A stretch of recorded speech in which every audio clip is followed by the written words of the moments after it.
Hey everybody, it's Mitch, and welcome to my next video. Today we have got another Naruto character review for you, and today we are going to be talking about Mizuki. As always, spoiler alert, although for this one, not so much, because this is a really early character. The vast majority of what I'll be talking about is from the first episode, so yay! If you've seen the first episode, you're probably good to watch. Let's talk about Mizuki. Like I say, we first see him in episode 1. Um, he is one of the instructors at the academy where Naruto is trying to become a ninja. Iruka is being kind of hard on him, although fairly so. Naruto does fail the clone jutsu pretty badly, whereas everyone else, as Iruka says, was able to produce at least 3 clones, whereas Naruto couldn't even produce one decent one. Like, he produced one, but it was bad. So he's like, I can't pass him. Like, he's so much below everyone else. Um,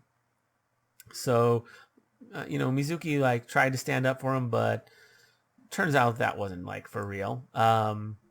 What ended up happening shortly after is, after the iconic scene of Naruto sitting on the swing being all depressed as everyone's, looking down on him because he's the only one who didn't make it, he goes off with Mizuki.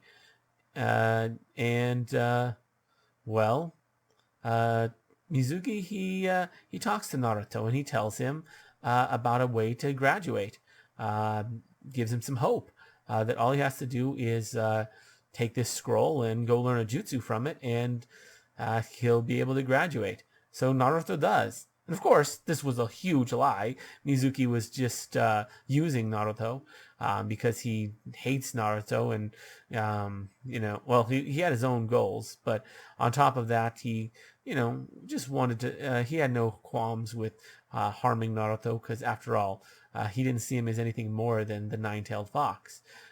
When you see Mizuki run into Iruka and Naruto later, after Naruto's been training and managed to actually learn one of the jutsu from the Scroll of Sealing, um, well, you see that you see a nice battle ensue between Iruka and Mizuki.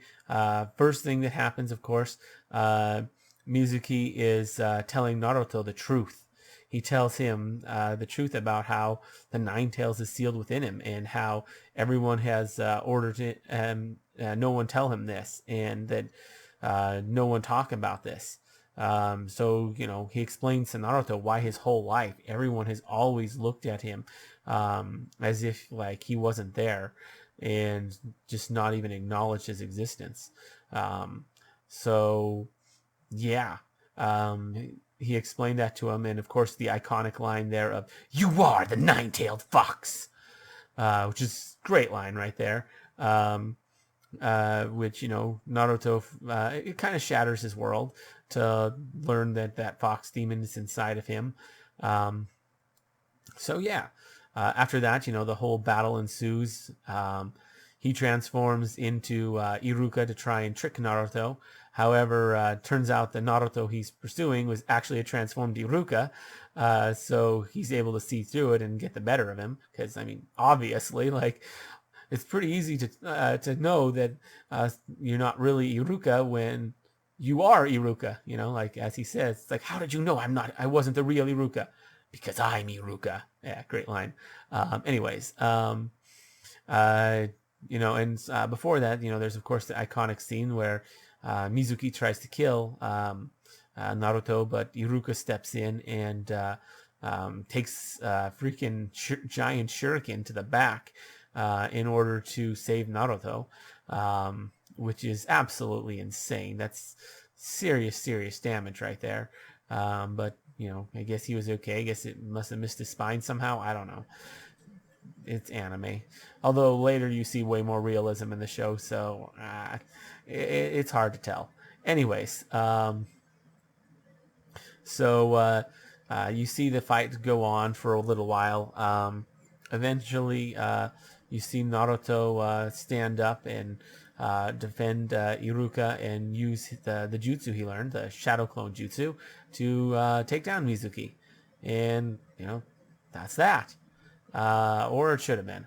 But here's some spoilers for later in the show. It's a filler arc, though. I'm not going to talk about this too much, but they do have a filler arc later in Naruto where basically what happens is, well, you see Mizuki come back. He teams up with some incredibly powerful allies in prison for a prison break, and end up getting some sort of potion from Orochimaru that like Orochimaru had given him like years ago, which ends up just like destroying his body. That's kind of the synopsis of what happens. Now, some other things that are nice is they give Mizuki some backstory.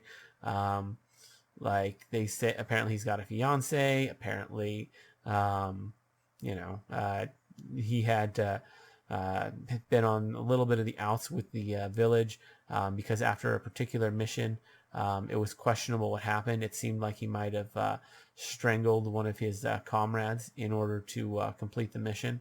And there wasn't hard proof of this, but at the same time, there was enough to really raise some questions. And he wasn't particularly well looked at because of that, because he put the mission over his comrades, which was something that generally is had been admired at that point. Which is, I don't know, the show can get really confusing on that one.